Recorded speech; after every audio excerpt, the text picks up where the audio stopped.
राम राम हरे हरे, हरे कृष्ण कृष्ण कृष्ण हरे हरे। हरे राम राम राम हरे हरे, हरे कृष्ण कृष्ण कृष्ण हरे हरे। हरे राम राम राम हरे हरे, हरे कृष्ण कृष्ण कृष्ण हरे हरे। हरे राम राम राम हरे हरे, हरे कृष्ण कृष्ण कृष्ण हरे हरे।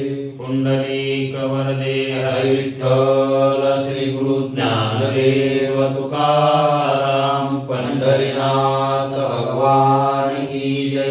माऊली ज्ञानेश्वर महाराज की जय। जगद्गुरु तुकाराम महाराज की जय। ब्रह्मनिष्ठ गुरुवर्य रंगनाथ महाराज की जय।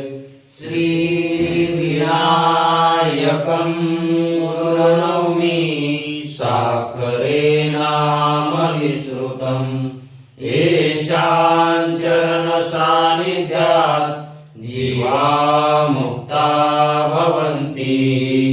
साखरे वंशविख्यातं ज्ञानदान परायणं। विनायकं गुरुर्वन्दे भवबन्धविमुक्तये। श्रीरङ्गनाथं गुरुराजवर्यं मुमुक्षूणां ज्ञानदानेकदक्षं। प्रभावती क्षेत्रनिवासिनं तं नमामि वेदान्तविदां वरिष्ठं। पुण्डरीकवरदे हरिविठ्ठल श्री गुरु ज्ञानदेव तुकाराम पंढरीनाथ भगवान की जय। माऊली ज्ञानेश्वर महाराज की जय। जो आनंद सत्य प्रकाश विभू आणि आधार नाम रूपास। बुद्धी न जाणे आणि जाणे त्यास, तो अपार शुद्ध परमात्मा निश्चयसे। माझे अपार स्वरूप समुद्रावरती, जणू तरंग महाविष्णू महेश गणपती। सूर्य चंद्र वरुण यम निर्मिती, देवी कुबेरही तैसेची। जो सर्वज्ञ आणि दयाघन, मुळी हृदयी ज्याचे करीती ध्यान। त्याचे बुद्धी उपाधी करुण, नित्याभान मजची माझी होतसे। ज्याच्या आज्ञाने भाषे जगत, जसा दोरीवरी सर्प दिसत। परी जोई ठाईना सर्प जगत, ते स्वतंत्र आणि स्वयं ब्रह्म मीच असे। पुण्य पुरुषी सदैव निष्काम, बोध प्राप्ती कारणे बजावा राम। तो मीच आहे आत्माप्त काम, तरी नमन कवना करावे म्या। जयांचे केलिया स्मरण, सकळ विद्येचे होय अधिकरण। तेची वंदू श्रीचरण श्री गुरूंचे, ते नमस्कारुनी आता।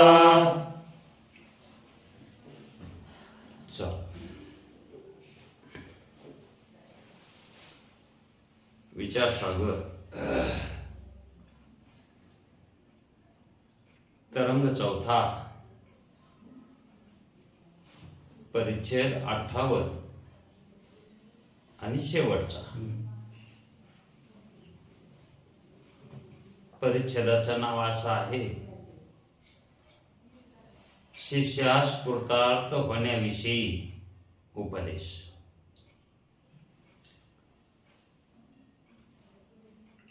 शास्त्रकारांनी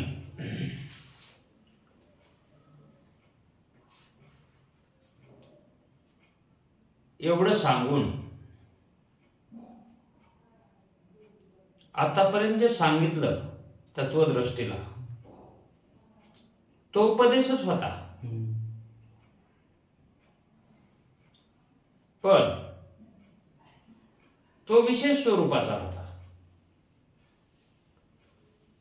कारण त्या उपदेशानं तत्वदृष्टीच्या ठिकाणी असणारा अज्ञान अज्ञानाची निवृत्ती करण्यासाठी विशेष ज्ञानाची योजना केली होती. म्हणून आतापर्यंत जो सद्गुरूंनी उपदेश केला तत्वदृष्टीला तो विशेष प्रकारचा होता आणि त्या ज्ञानालाच विशेष ज्ञान म्हणतात.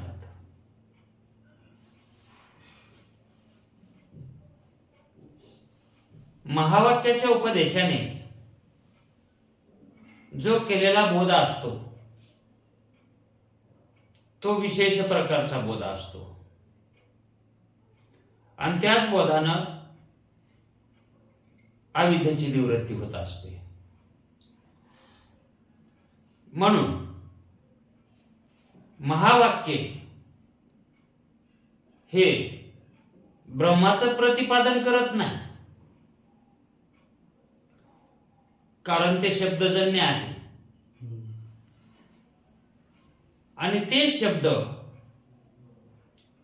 तू ब्रह्मरूप आहेस असं जरी म्हणत असले तरी ते कशासाठी म्हणायला येतं की तो मी कर्ता आहे, मी भोक्ता आहे असा म्हणू लागला म्हणून तसं म्हणावं लागलं की तू ते नाहीस.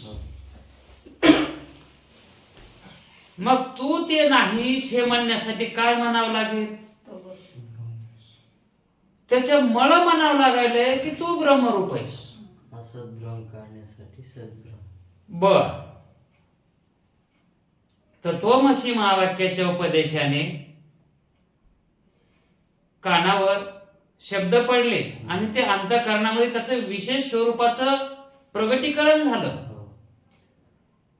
ते प्रगटीकरण कशाच्या कार्याला प्रभावी झालं? ते जे आवरण होतं अज्ञानाचं ते आवरण निवृत्त करण्यासाठी प्रवृत्त झालं. ते आत्मा दाखविण्यासाठी प्रवृत्त झालंच नाही.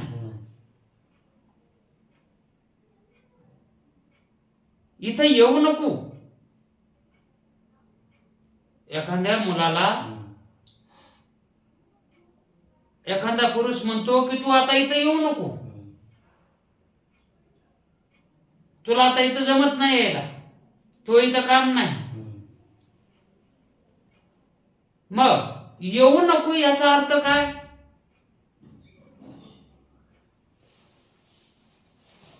इथं तुझं काही काम नाही, आता इथं तुझं काहीच चलत नाही. इथं न येऊ नको म्हणण्याचं कारण, येऊ नको म्हणण्याचं कारण तिथं काहीतरी निराळे. मग त्याला घालविण्यासाठी तसं म्हणावं लागतंय. इथं येऊ नको आणि त्याला घरीच म्हणते तर तू इथं येऊ नको, कारण तिथं त्याचं काही काम नाही.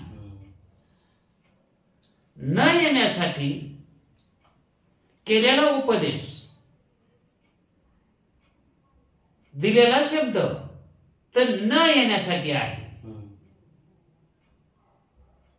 तसा जो महावाक्याचा उपदेश आहे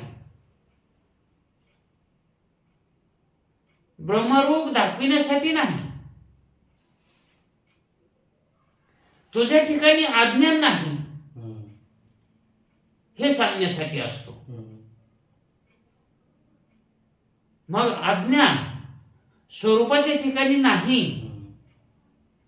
असं सांगितल्या अज्ञाना वाचून असणार स्वरूप कसं आहे? तेच सत. त्याच्या ठिकाणी सतपणा आला, त्याच्या ठिकाणी चितपणा आला आणि त्याच्या ठिकाणी आनंद रूपपणा आला. हे कोणी सांगायचं? शब्दांनी सांगायचं का? मग ते कसं आहे हे जर सांगायला हे शब्द प्रवृत्त झाले की ते सच्चिदानंद रूप आहे, तर हे शब्द काय करतात की ते असत नाही, ह्याची ओळख करून देतात. ते असत नाही असं सांगण्याकरता सद्रूप सांगावं लागतंय. कारण त्याच्या ठिकाणी असद्रूपता आली होती. ही कोणाच्याकडून आली होती? त्या अज्ञानी जीवाकडून आली होती. कारण तोच म्हणू लागला मी काय आहे? ब्रह्म नाही. ब्रह्म नाही म्हणल्यास असत रूप आलं का नाही? मग ते असत स्वरूप त्याच्या ठिकाणी आलं होतं का ब्रह्माच्या ठिकाणी आलं होतं? त्याच्या ठिकाणी. आणि मग तो जो उपदेश आहे तू सद्रूप आहेस असं म्हणताना ब्रह्माला उपदेश आहे का अज्ञानी जीवाला?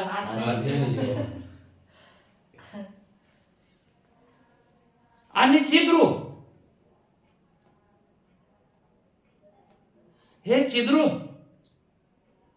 हे आत्म्याचं स्वरूप आहे, पण चिद्रूपा नाही, चित स्वरूप रूपा नाही.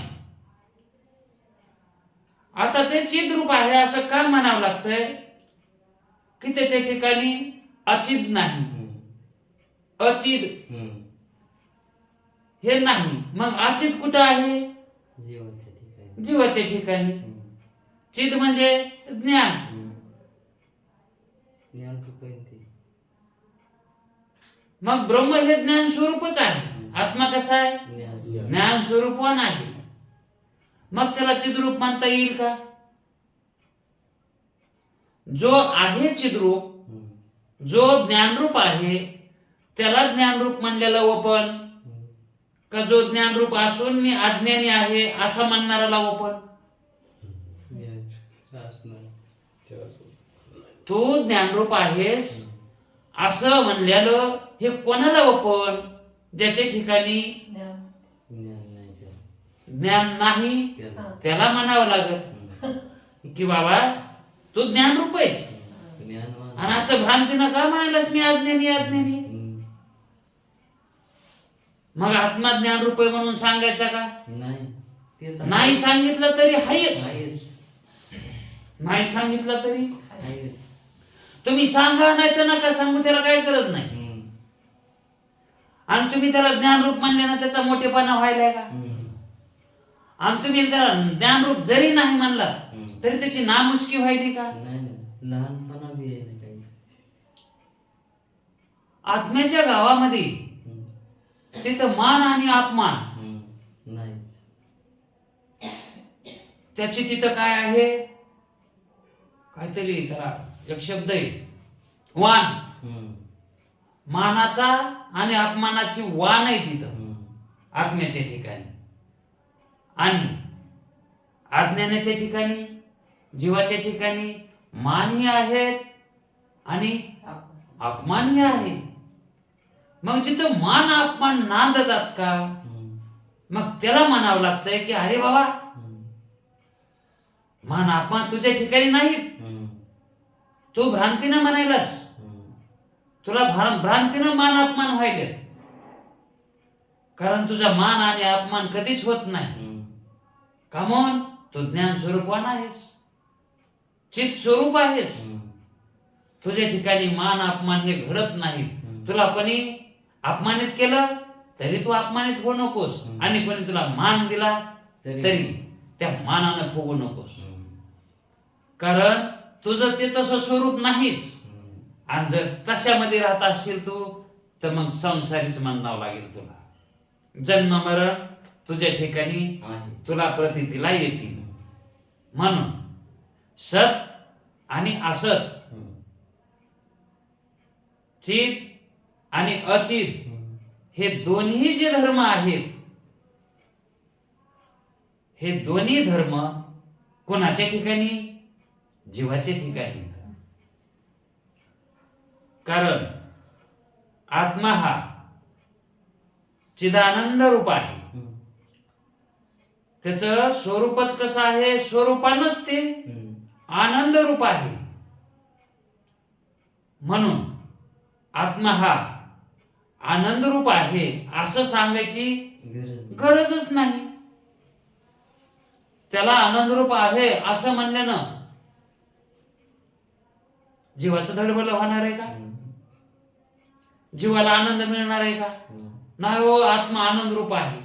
हो, असं तू म्हणलास तरी आहे, नाही म्हणलास तरी तू सांग ना काय तो. त्याच्या पाण्याचं नाहीच म्हणतोय ते.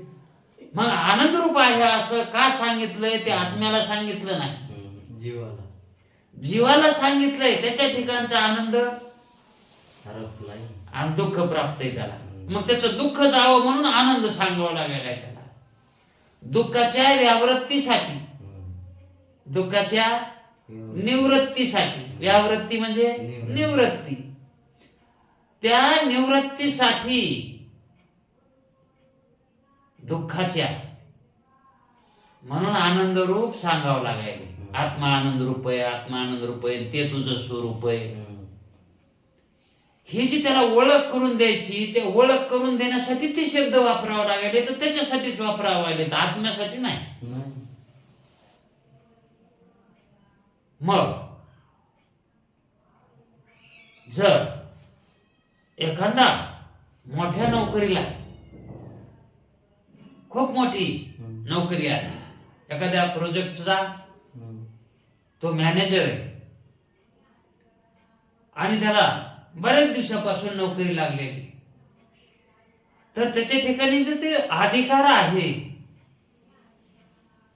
तो अधिकार त्याच्या पदाचा आहे का त्याचा आहे? हा, तो त्याचा अधिकार नाही, त्या पदाचा अधिकार आहे. तो जोपर्यंत ड्युटी आहे तोपर्यंतच त्या पदाचा तो अधिकारी, आणि ड्युटी संपली की त्याचा तो अधिकार गेला. मग तो रोज तसा जातो येतो, जातो येतो, तसा ते अधिकार आहे. तसं रोज सुखी दुखी होणारा हा जीव आहे. पण त्याच्यापेक्षा त्या जीवाचं स्वरूप वेगळं आहे. जसा त्या पदापेक्षा तो पदाधिकारी वेगळा आहे, पदापेक्षा पदाधिकारी वेगळा आहे, तसा सुख दुःख हे जे धर्म आहेत, ह्या धर्माहून जीव त्याने ही पदवी घेतली होती सुख दुःखाची, पण तो निराळाच आहे. मग निराळा आहे तर कसा आहे? असा नाही, असं नाही. हा, मग कसं आहे, कसं सांगा? फक्त सुखी दुखी नाही. अशा भाषेतून, अशा शब्दातून व्यावृत्ती करता येते. कशाची? विशेष ज्ञानानं अज्ञानाची व्यावृत्ती करता येते. म्हणून चौथ्या तरंगामध्ये तत्वदृष्टीला श्री गुरूंनी विशेष ज्ञानाची ही योजना केली होती.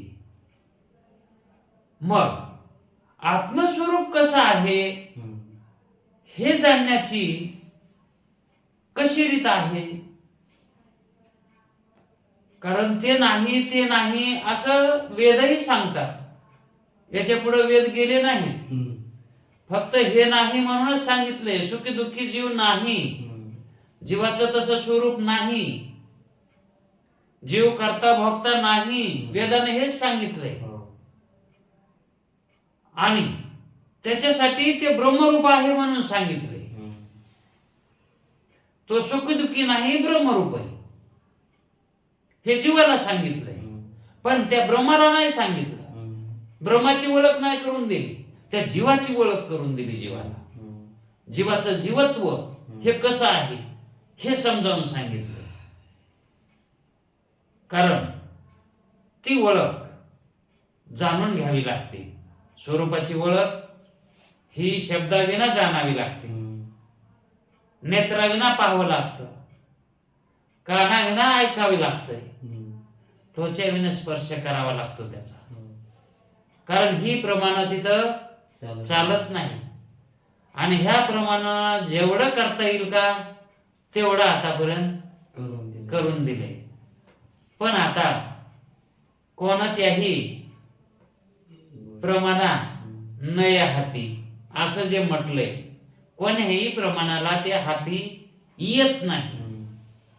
मग शब्द सोडून म्हणले का शब्दाला धरून? शब्दाला धरून बी म्हणा येतंय आणि शब्दाला सोडून बी म्हणा येतंय. कारण शब्दाचं स्वरूपच तसं आहे. कारण शब्द बहुत काळ तट धरतो. शब्द हा जास्त दमछाटी करतो, बराच वेळ टिकतो. 6 प्रमाणापैकी जर 6 प्रमाण पाण्यात बुडविले तर 5 प्रमाण लगेच वर येतात. का म्हणते आमचा दम छाटत नाही तिथं. पण शब्द तो कधी वर येतो असं पाहणारा कंटाळतो, पण तो तिथंच राहतो असं नाही. तो कधी ना कधीतरी त्याला वरी यावंच लागतं. पण तो उभयचर आहे असंही म्हणता येत नाही, आणि जलचर आहे असंही म्हणता येत नाही, का भूचर आहे असंही म्हणता येत नाही. म्हणून शब्द हा थोडासा विलक्षण आहे. कारण जेवढं म्हणून व्यवहार चालतात जगतामध्ये सर्व शब्दावरच चालतात. शब्दच तिथं मालकीचा आहे. जगातले जेवढे म्हणून माप घेतले जातात आणि त्यासाठी त्याचे उपकरण आहेत माप घेण्यासाठी. पाणी मापायला लिटरनं पाणी मापा येतंय. जर एखादी वस्तू असेल तर ती किलोनं मोजता येते, आणि एखादं काही लाकूड मोजायचं असलं तर टेपनं मोजा येतंय. पण हे मोजताना हे जे साधनं लागायलेत का त्या साधनासोबत शब्दाला बी लागत आहे, तिथं शब्द बी लागत आहे. आणि जर शब्दच तिथं नाही लागला तर ते माप घेतलेलं कसं कळलं, कशानं सांगा. हे माप इतकं झालं हे कशानं सांगा. म्हणून शब्द हे मापाचं माप आहे. शब्द ते माप तर आहेच, पण इथंही मापाचं माप आहे. कारण माप जर कमी पडलं, एखादी वस्तू मोजण्यासाठी माप जर कमी पडलं तर त्या ठिकाणी मापणारा त्या ठिकाणी त्या मापासोबत उभा राहत असतो. कोणासोबत? माप कमी पडल्यावर. तसा शब्द आहे. जिथं हे माप कमी पडतात का तिथं शब्द उभा राहतो. पहिलं भोताच्या गाड्या घेऊन जात होतो आणि मग त्या ठिकाणी काय कायचे 3-3 क्विंटलाचे भोत, आणि तिथं 2.5 क्विंटलाचीच काय असती मुभा असती, आणि तिथं 2.5 क्विंटलाच माप. तिथं मणक्या किती? 2.5 क्विंटलाच्याच मणक्या. आणि जर 2.25 क्विंटल भरलं ते गठा तर मग माप कुठून आणायचे? संपलं ना माप. मापाची जी कुवत होती ती कुवत संपली. तितकंच माप होतं तिथं. 2.5 क्विंटलाच माप होतं. आणि वस्तू तर आली, भोत आला केवढा? 2.5-3. मग हे 25 किलो कुठून आणायचे आता? मग त्याच्यातले ते माप कमी केले आणि ते मापणारा त्याच्या उभा राहिला. माप कमी पडल्यावर तसे मग वजन ते उभा राहिल्यावर मग वजन करता येईल का नाही? तसा शब्द हा वजन करून देणारा आहे. माप करून देणार का मापाचं माप करून देणार? अशा शब्दाला महत्व आहे, पण मापच करून देणार. इतरही माप करतात, फक्त त्याच्यामध्ये हा काय आहे? मॉनिटर आहे. शब्द कसा आहे? मुख्य आहे, म्हणून श्रेष्ठ आहे, म्हणून त्याला जास्त महत्व आहे. आणि तेच वेदांत्यांनी उचलला आहे, तेच माप उचलला आहे. कारण तो शब्द आकाशाचा गुण आहे आणि आकाश हे व्यापक स्वरूपाचा आहे, है की नाही? मग त्या शब्दानं आकाश एक असं म्हणता येतंय. त्या शब्दानं आकाश एक असं मोजता येतंय. आणि त्या शब्दानं पृथ्वीवरले अनेक वस्तू सुद्धा मोजता येत्या. आणि ते ज्याचं कारण आहे, त्याचं जे कारण आहे आकाश, कारण आकाशाचा गुण आहे ना ते, हो. आणि त्या गुणाचं कारण हा. आकाश आहे, म्हणून तो आकाशालाही मोजतो. हम्म. मग जगातल्या अनेक वस्तू अनेक म्हणून मोजता येतील, तसं आकाश अनेक म्हणून मोजता येईल का? नाही. कारण आकाश कसं आहे? एक. एकच आहे. आकाश पण एक का होईना पण मोजता येते. कोणाला? शब्दाला. आकाश एक म्हणून का होईना पण मोजता येते. हम्म. मग तिथं एक म्हणणं हे खर्चलं. हम्म. आकाशाला एक म्हणणं खर्च. संपलं, शब्दाचं एक म्हणणं खर्चलं. हम्म. मग आकाशाच्या पुढे असणारं ब्रह्मतत्व, त्याला किती म्हणा? त्या ब्रह्मतत्वाला एक म्हणायला उरलं काय एक? नाही.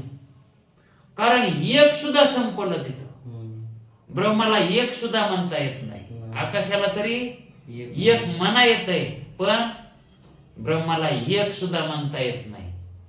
का म्हणू? ब्रह्माला का म्हणून काय झालं ना मोजता यायला शब्दानं? कारण शब्द हा कुणाचा आहे? आकाशाचा आहे, हे का नाही? हम्म. आणि आकाश हे एक आहे, हम्म.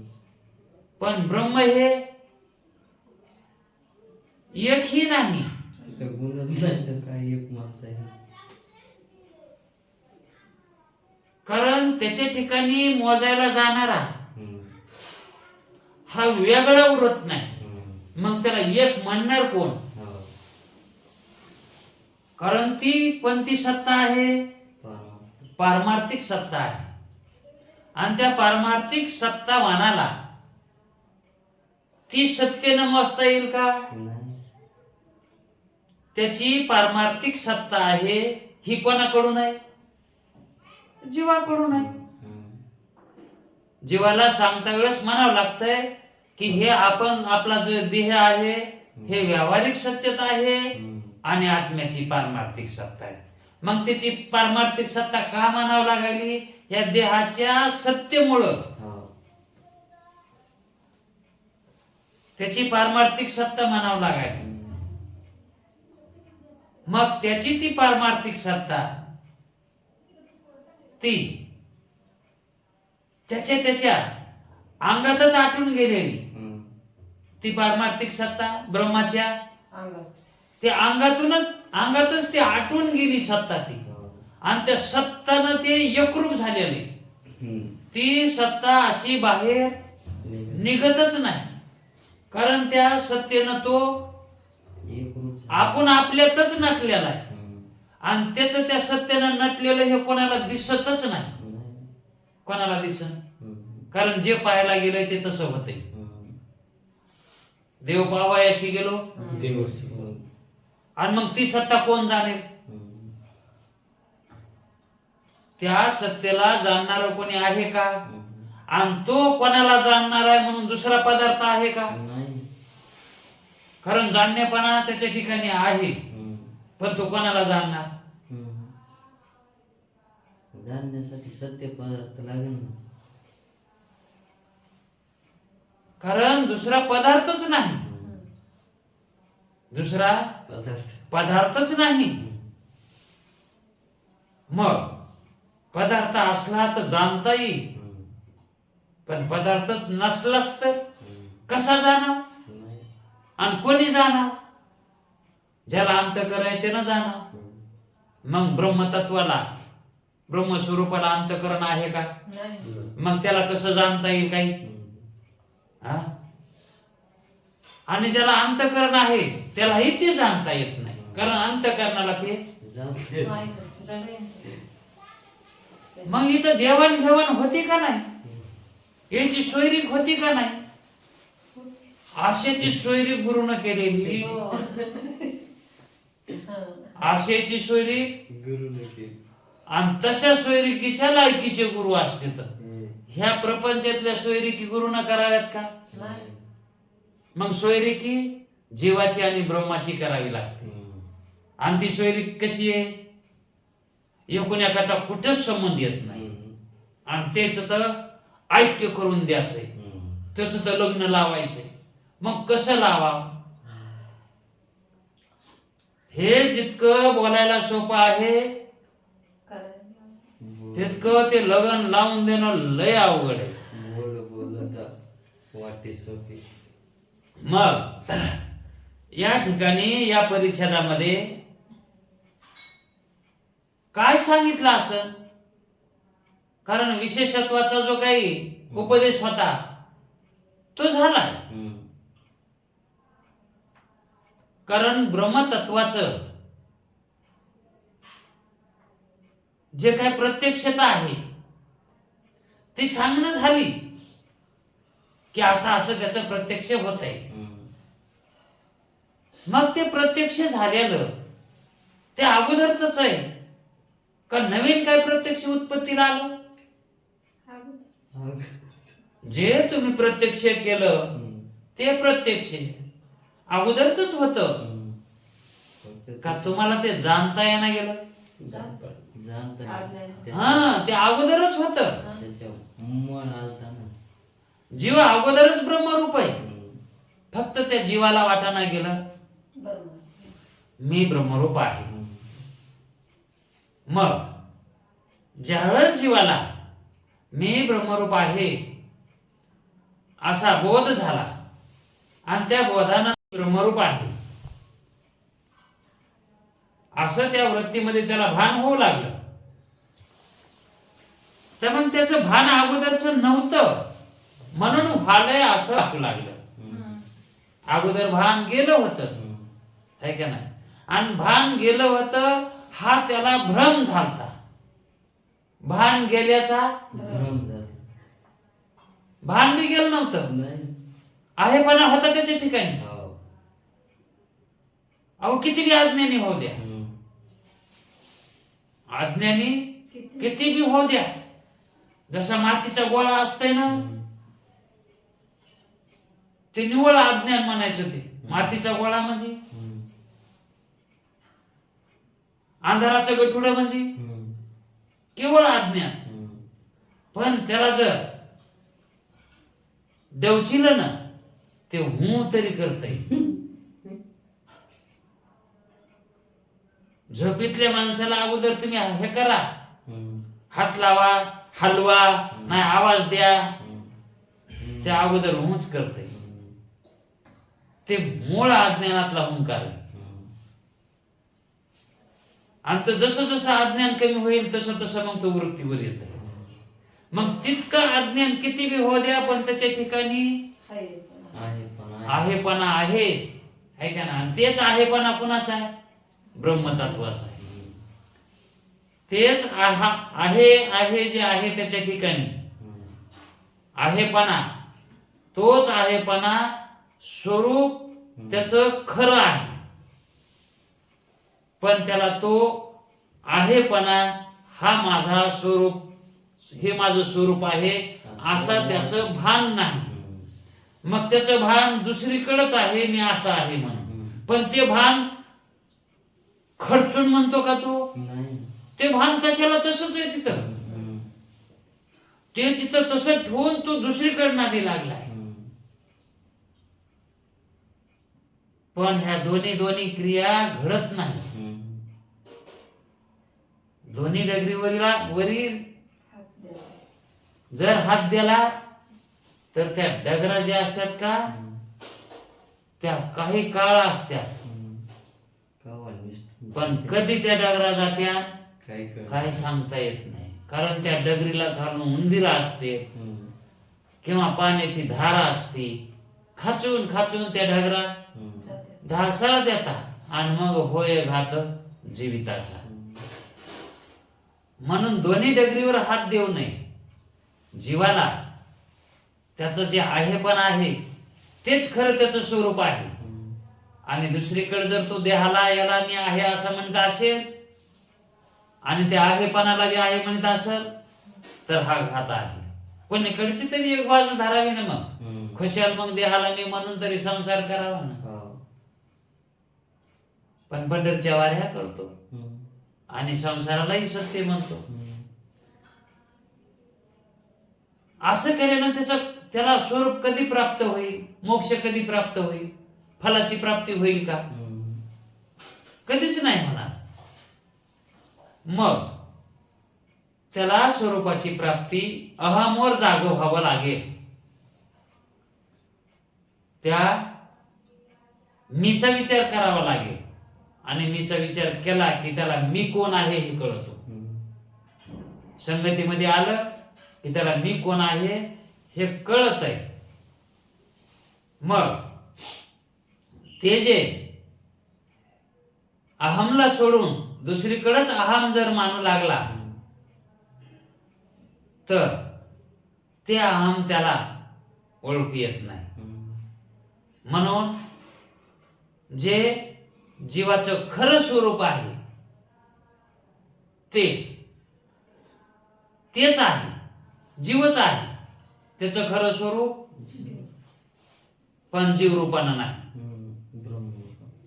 मग त्या जीवातलं काय वगळायचंय?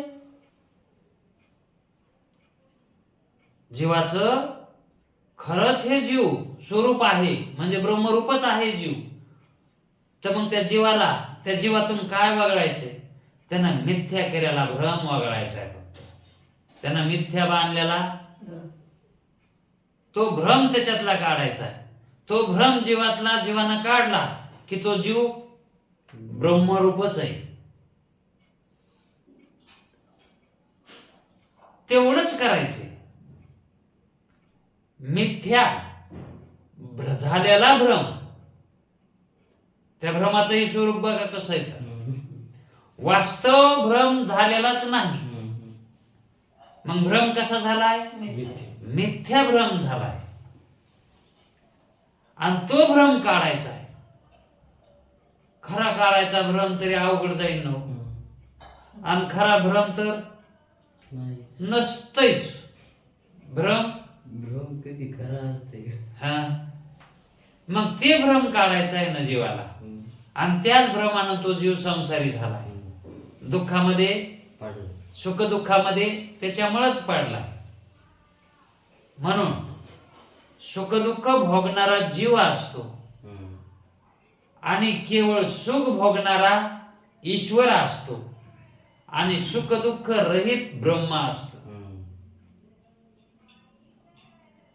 केवळ सुख भोगणार ईश्वर आहे आणि सुख दुःख भोगणार जीव आहे. आणि सुख दुःख वाचून असणार ब्रह्म आहे. आणि ते कसं आहे? मग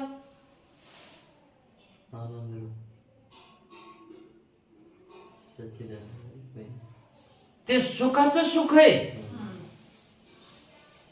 ते कसं आहे? ते सुख नाही, त्या सुखाचं सुख आहे ते. आणि हे जे सुख आहे कालकडचं, हे दुःखाच्या संग राहणारं सुख आहे. हे विशेषातलं सुख आहे. आणि ते ब्रह्म कसं आहे? जेवढे सुख त्या सुखाचं सुख आहे ते. कारण ते सुखा अंगानच सुखरूप आहे ते. त्याचं अंगच कसं आहे? ब्रह्माचं सुख आहे, सुख. आणि त्या अंगाचा आत्मा बी सुखच आहे. आणि तिथं त्याला खाला बी काय आहे?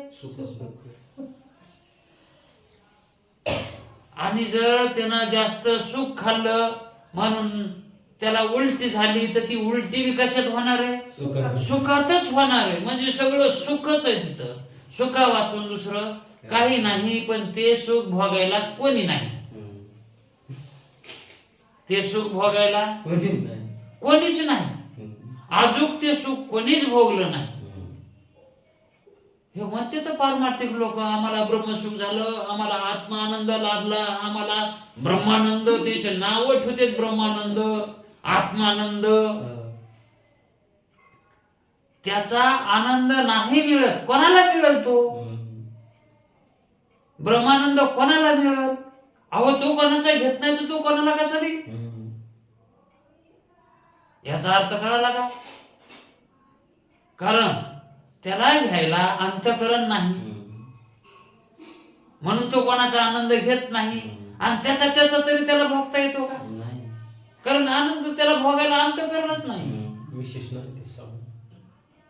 म्हणून ते असं पडीक सुख आहे, पडीक.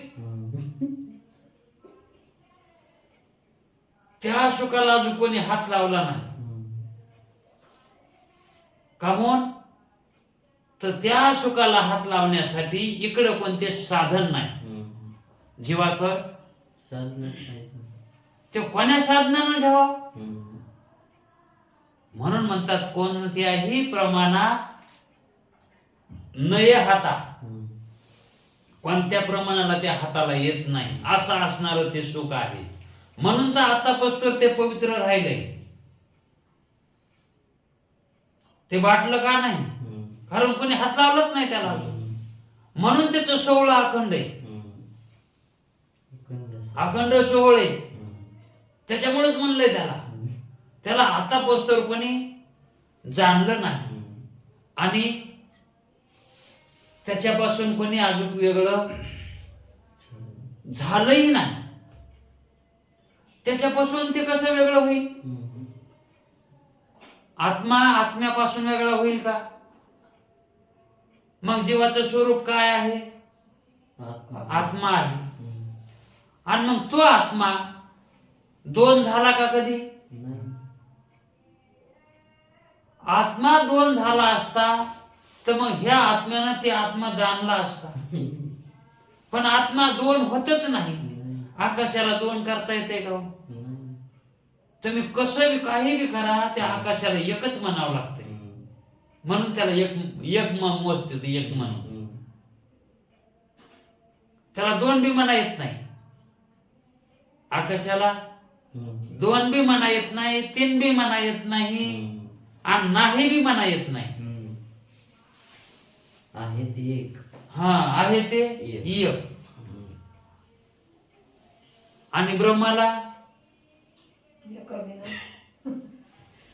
एकही नाही आणि शून्यही म्हणता येत नाही. कोण कोणा भेटे मावली म्हणले. ते जर जाणायचं असेल तर ते कोणाला जाणता येतं, जाणणाऱ्याला जाणता येतं. आणि जाणणारा कोण आहे, तोच आहे. जाणणार दुसरं कोणीच नाही त्याच्या वाचून. आणि मग जर अंतःकरणामध्ये जर ते विशेष भावाला आला असलं तर तेच आलंय ना. विशेष भावाला कोण आलंय, आत्माच आलाय. आणि त्याच आत्म्यानं काय जाणायचं, तेच आत्माच. घरच्या घरी कुठे अवतन देतात का. समजा आपल्या घरी कार्यक्रम आहे, 4 माणसं जेव घालायचं तर बाहेरच्या लोकांना अवतन देतात. आणि आपण आपल्या घरी देतात का जो अवतन सांगायला त्याला अवतन सांगावं लागतंय का. मग जो जीव ब्रह्मरूपच आहे त्याला जाणायचं काय शिल्लक आहे. मग हे जाणायला जे निघाले आहेत ते काय जाणायला इथं जाणायचं काहीच नाही. जाणलेलं सोडायचंय. जाणलेलं सोडलं की ते रिकामा होतंय. आणि ते रिकामा असणार भरीव, ते रिकामा असलेलं भरीव त्याच स्वरूप आहे. म्हणून परमार्थामध्ये घ्यायचं नाही, घ्यायचंच नाहीच, द्यायचंय. म्हणजेच परमार्थ प्रवृत्तीचा नाही, निवृत्तीचा आहे. मग प्रवृत्ती करूच नाही का, करावी ना, पण निवृत्तीत करावी. प्रवृत्ती कशात करावी, निवृत्ती. का निवृत्ती प्रवृत्तीत करायची. निवृत्ती कशात करायची, प्रवृत्तीत. तसं करा ना, काय फरक पडत नसलं तर काय तसं कसं होईल. नाही निवृत्ती काय ह्याची करायची, प्रवृत्तीची. काय करायला तो, निवृत्ती करायला. कशाची करायला, प्रवृत्तीची. मग परमार्थ नाही तर काय व्हायला. हा आणि आम्ही प्रवृत्ती करायला कशाची निवृत्तीची. काय फरक पडायला हे शब्दच असे येत ते एकूण एकाला खातील प्रवृत्ती मध्ये जरी लागला कशाच्या निवृत्तीच्या तर ती प्रवृत्ती काय होईल निवृत्तच होणार आहे का आणि मग प्रवृत्ती संपली त्या निवृत्तीने गिळून घेतली तर पुन्हा निवृत्ती राहील का तिचं प्रतिस्पर्धी तिने गिळून टाकला मग तिला निवृत्ती म्हणता येईल का कशाची पण कशाची हा म्हणा ती प्रवृत्ती निवृत्तीने गिळली हो की निवृत्तीच्या जाग्यावर निवृत्ती सुद्धा राहत नाही हो ना. तसा जीवानं स्वरूपावर अनुभव प्राप्त केला तिथं अनुभव त्याला आला की मीच आत्मरूप आहे मग त्या ठिकाणी काही निवृत्त करायचं राहत नाही आणि काही प्रवृत्त करायचं राहत नाही कारण त्याची प्रवृत्ती जी होती ती कशात गेली निवृत्त स्वरूप असणाऱ्या आत्म्यात गेली आणि मग त्या ठिकाणी मी निवृत्त आहे असं म्हणायला तरी कोण उरणार म्हणून ती निवृत्ती बी राहत नाही तसं आत्म्याचं स्वरूप आहे आपण म्हणतो नाही ते निर्गुण आहे ते निर्गुण आहे ते निर्गुण आहे अरे निर्गुण कोण आहे कोण म्हणायले त्याला निर्गुण निर्गुण म्हणणार उराव ना कोणी आता प्रवृत्तीच्या हा सगुणतेच्या संबंधानं म्हणावं लागेल त्याला निर्गुण निर्गुण नाहीतर त्याला निर्गुण म्हणायची गरज नाही तुम्ही त्याला सगुण म्हणायला म्हणून म्हणावं लागेल आणि तुम्ही जर सगुण नाहीच म्हणला असतात सगुणाची जर या ठिकाणी तशी ही केलीच नसती शास्त्रानं वेदानं मान्य केलीच नसती तर तुम्ही निर्गुणाला निर्गुण म्हणला असतात का एखाद्या बायकाला मनुष्याला दोन बायका येतात हा पहिली दुसरी आधी केलेली पहिली आणि पुन्हा केलेली दुसरी आणि मग एखाद्याने विचारली तुमची ही बायको कोणती आहे त्यावेळेस ते काय म्हणते पहिली नाही तर दुसरी जी समोर असेल ती तिला म्हणे हे पहिली नाही तर काय दुसरी म्हणेल ना का म्हणून तसं म्हणावं लागेल त्याला अगोदर जे काय ना दोन आहेत ना त्या दोन आहेत म्हणून म्हणावं लागेल ही पहिली ही दुसरी आणि एकच असल्यावर जर विचारलं तर तुमची कितवीची कोणची बायको हो कितवी बायको असं म्हणल्यावर नाही करा याचं त्याला मग तसं आत्म्याला ब्रह्माला निर्गुण मांडल्यावर नाही का राग याचा त्याला हे प्रकरण अलीकडच चलत आहे तिथं चलत नाही हे कमन सांगायलो आजचा विषय काय विषय बी सांगितला नाही फक्त परिच्छेदाचं नाव सांगितलं आणि विषय चालू केला कशाचा विषय चालू केला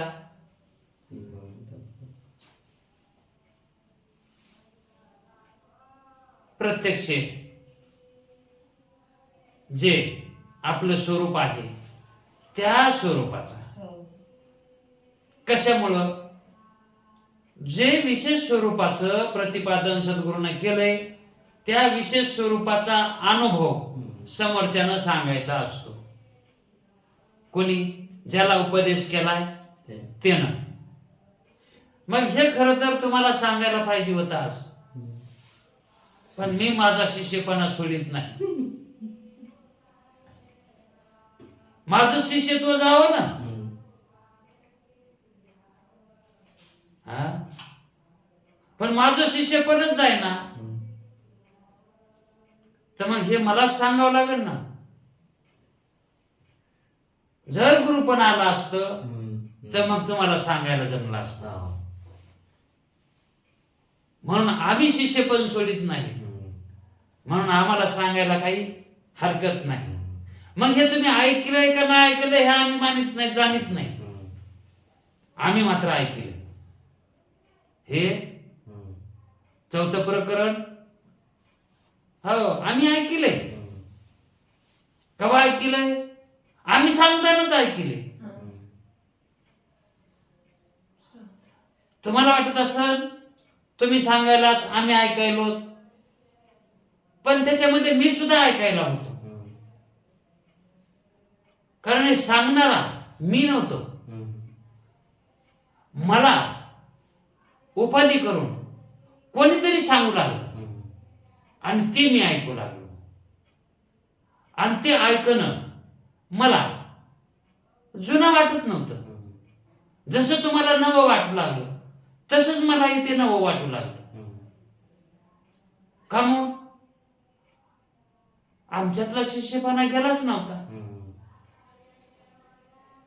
मुमुक्षुपणा आमच्यातला गेलाच नव्हता. मुमुक्षुपणा जर गेला असता तर मग मात्र त्या ठिकाणी असं वाटलं असतं मीच सांगायलो हे. म्हणून हे जे सांगणं आहे हे गुरुत्वानं नाही, शिष्यत्वानंच आहे. आणि ते शिष्यानं प्रतिपादन करायचा असतो अनुभव. ऐकलेला अनुभव त्यावेळेस ऐकणाऱ्याला समाधान होते. शिष्यानं ज्यावेळेस अनुभव प्रतिपादन करावा, जो अनुभव मिळाला श्रवणामधून, तो शिष्यानं काय करावा? प्रतिपादन करावा. म्हणजे त्यावेळेस ऐकणाऱ्याला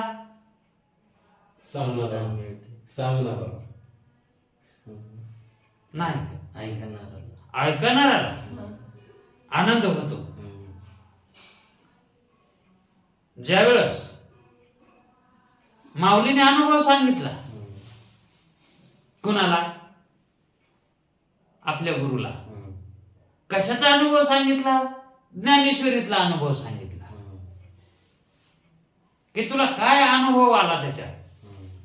तू जी गीता सांगितलीस तो अनुभव तू जगाला सांगितलास, पण तुला काय आला अनुभव? ते माझ्या पुढे तू काय कर? प्रतिपादन करून दाखव. म्हणजे तुला अनुभव काय आला?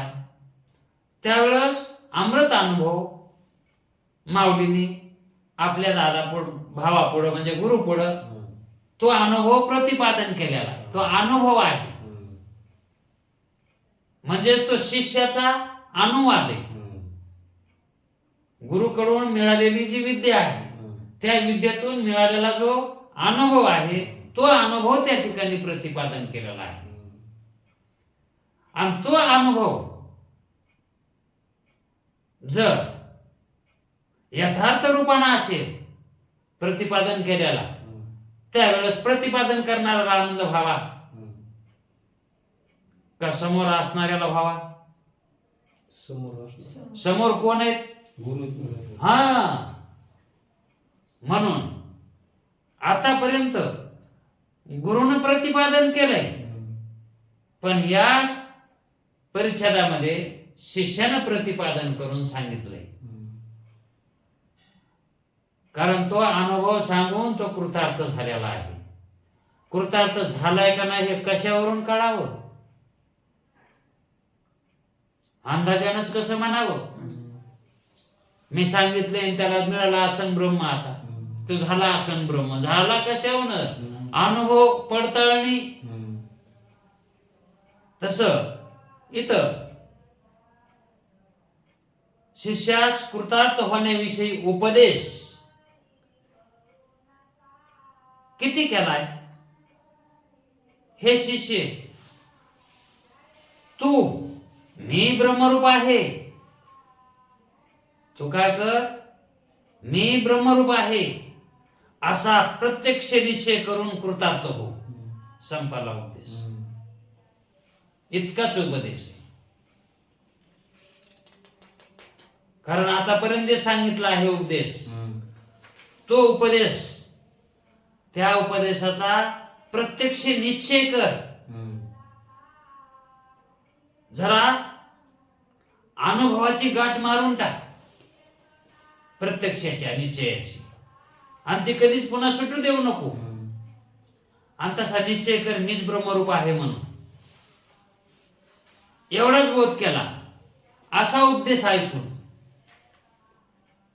इतकाच उपदेश ऐकून, तत्वदृष्टीने विचार करून उत्पन्न झालेल्या ब्रह्म अपरोक्ष बोधाने, ब्रह्म अपरोक्ष बोधाने कृतार्थता प्राप्त झाल्याचा अनुभव, मोक्ष मिळाल्याचा अनुभव श्री गुरु निवेदन करून त्यांचे चरणावर मस्तक ठेवले. ज्यावेळेस आपण श्रवण करतो त्यावेळेस आपल्याला जे कळालेलं आहे का ते तिथं वकून जावं लागतं. जे गिळलेलं आहे का ते काय गिळलंय हे कळण्यासाठी तिथं वकावं लागतंय. आणि ते वाकलेलं पुन्हा श्रीगुरु चिवडीतात, यानं काय गिळलं होतं म्हणून. आणि जर यानं वाकलेलं त्यानं जर गिळलेलं असलं तर मग त्या ठिकाणी त्याला कृतार्थता देता येते. पण जर शिष्य जर दुसराच काय जर वकला असेल, काताडे मेन कापड, तर मग कसं म्हणावं याला बोध झाला.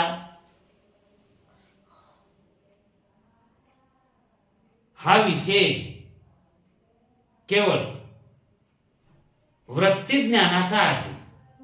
इथं कर्माचा संबंध नाही.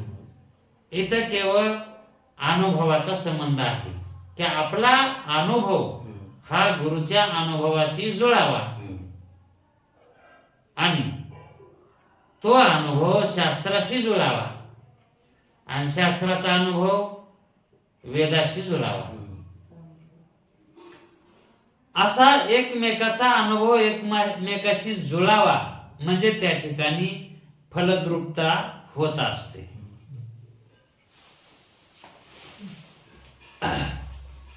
एवढाच या ठिकाणी या परिच्छेदाचा अर्थ होता.